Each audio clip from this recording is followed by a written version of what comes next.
Hi everybody, I am posting Unit 7 Session 2 of Romeo and Juliet a little early.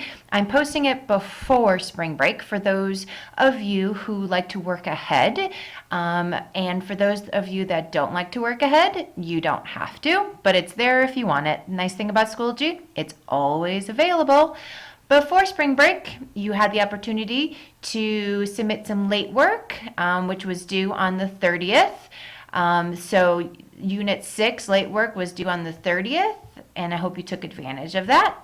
But after spring break, as you can see, Session 2 is due by April 5th. Remember, we do have March 30th, Monday, off. That's your last day of spring break.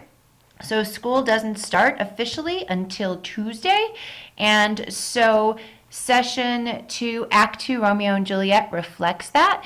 It starts on Tuesday and runs through the 5th of April, which is after spring break. So in this session, Romeo and Juliet, not only do they meet, but they fall hopelessly in love, and they plan on getting married in Act 2. So in Act 1, we find Romeo, and he is in love with another girl, Rosaline. And then one short day later, he meets Juliet and lays eyes on her, falls in love instantly, and they plan on marrying. So Romeo is a fast mover for sure. But what about Juliet? So these are things to think about as we start this session. We'll be, again, reading Act 2 this week, and this act has the scene, the famous balcony scene. So we'll be focusing on the balcony scene, Act 2, Scene 2. We'll be looking at it not only reading it through text, but also we're going to be watching a couple of film versions of the famous scene.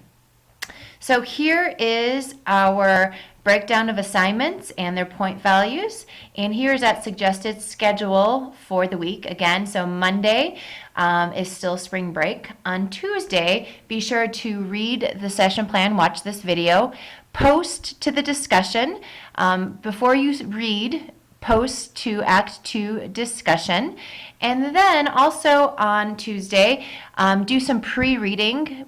Remember last week in Session 1, I gave you several strategies and ways to help you read Shakespeare in a Shakespearean dramatic play. So one of those things is to remember to read a synopsis or summary of what we're going to be reading. I also did give you some guiding study questions to help you in Act 2. So be sure to read the synopsis before you read Act 2, and also be sure to read the prologue. I gave you some guiding questions to think about as you are reading that prologue.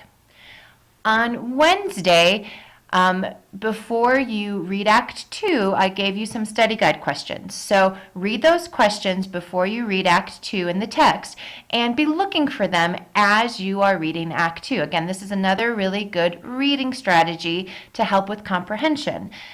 So read those study guide questions, read Act 2, go back to the study guide questions, and if you can't answer them, then reread it.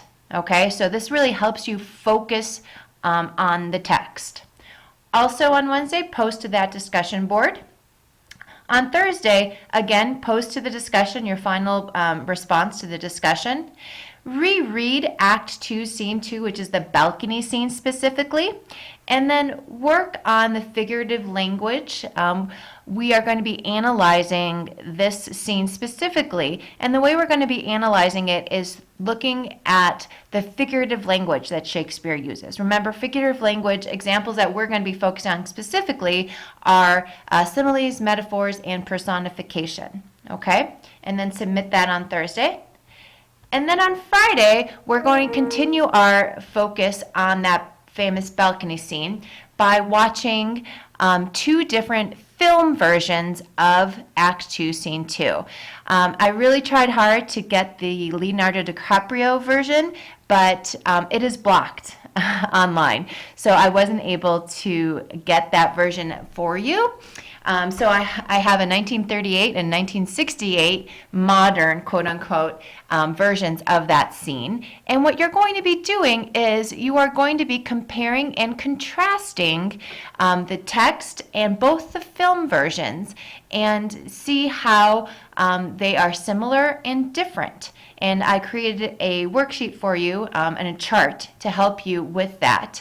Also in that balcony scene film and text worksheet is part 2, which is part of your, includes the exit slip. So be sure that you also submit that along with the compare and contrast chart. Okay, so that really kind of is a synopsis, a summary of what we are doing this week. If you have any questions this week, please give me a call. I am happy to help. And Romeo and Juliet is getting hot and heavy. I loved your discussion last week. A lot of you are passionate about whether or not this is relevant to read, and others are passionate. Some say yes, some say no, and it was a great discussion last week. So continue that this week. If you have any questions, please let me know.